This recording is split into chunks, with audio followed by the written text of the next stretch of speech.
Did you make it? Yeah. How? I'll show you. This was my first. Are you recording? Yeah. Okay. How to repair your number plate rear lights. Now, I pulled them apart. One glass came out really good. You can see the rust in it, actually. It was rusty as anything, both sides. I cut the bolts that hold it onto the holders. I've cleaned them up, buffed them up.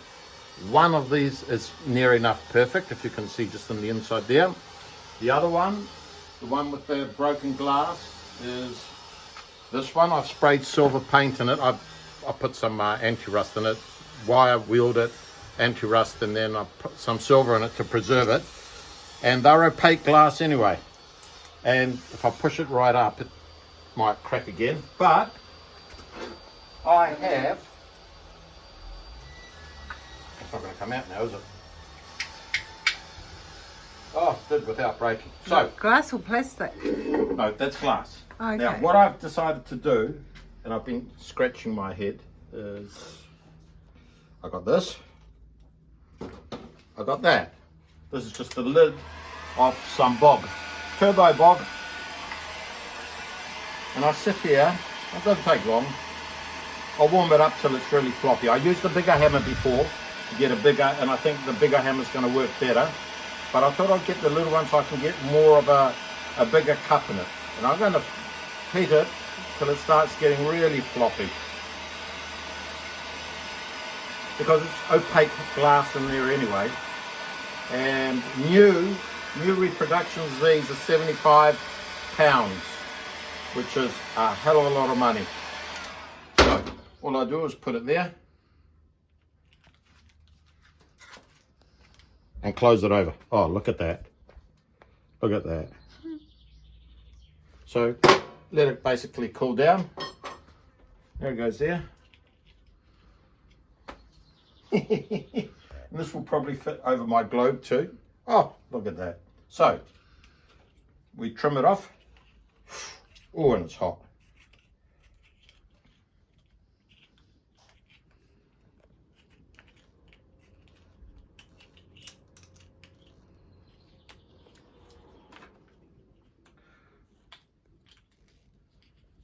Oh, perfect.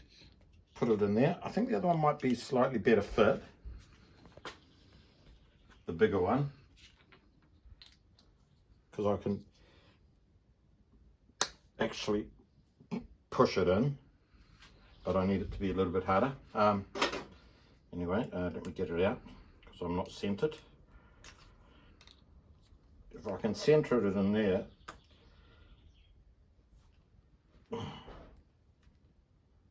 We don't want water getting in, eh? No, that's the whole idea. The whole idea is just to stop the water getting in, but there is a seal that goes over it, and I can make these just slightly bigger, but there you have it. Plastic, opaque plastic instead of glass. How's that? That was just a tutorial video of how to make your own little lens covering, right? See you later. Bye.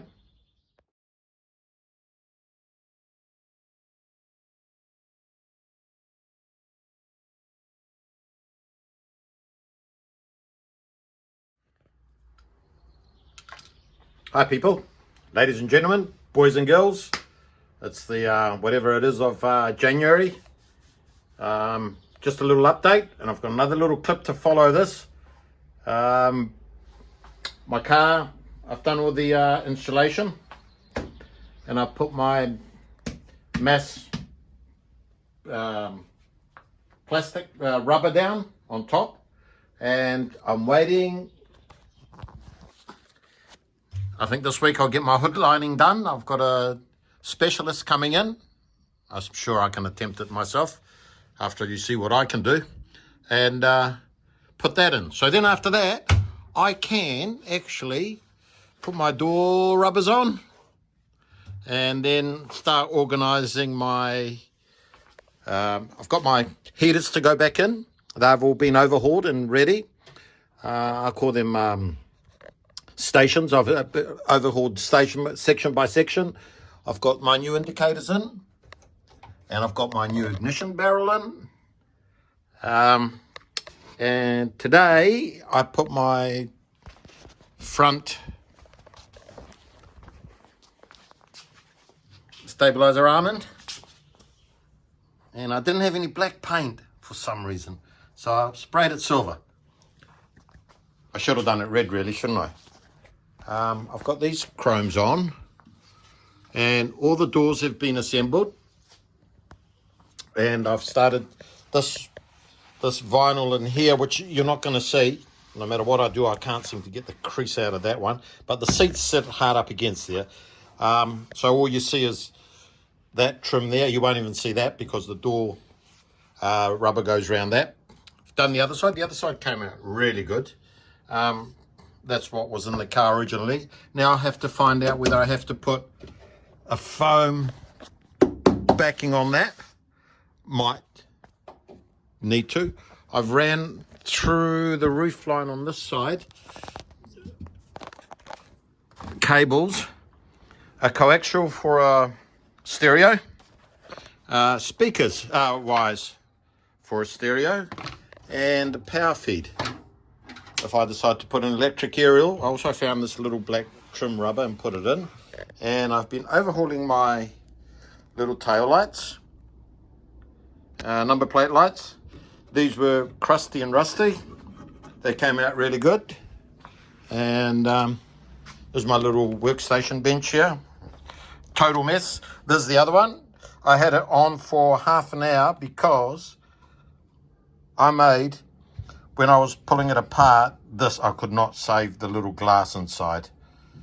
And it broke on me, and I scratched my head, and I asked around to buy some. And I think they retail for replicas, these, for £45. Pounds it is. So if you say £45 out of England, there's £20 shipping on top of that for some reason. And or you buy a genuine remade one, or OME, for £75. So that's 150 for two. It's $370 shipped to New Zealand. So I scratched my head and I made some plastic lids. Opaque they are, so they came out all right. I made a variety of them, which one I was going to use. So I used one that was the clearest, like this one. I don't know why my camera's not focusing. I would not recommend an iPhone 14 to anybody. Terrible phones, terrible cameras, terrible. Right, so I'm going to put a clip on it, show you how I did that. I was only using a heat gun, pair of pliers, the cup of this to shape it, and a hammer. 2 ball peen hammers. I've got one bigger one, one smaller one, and I ended up putting, here's the finished product. I know you can't see it, and it's not going to focus, a stupid camera. Anyway, that's what I'm up to. So I'm going to join 2 videos together, and have a great day, and do something before you regret it that you haven't done it. Ciao.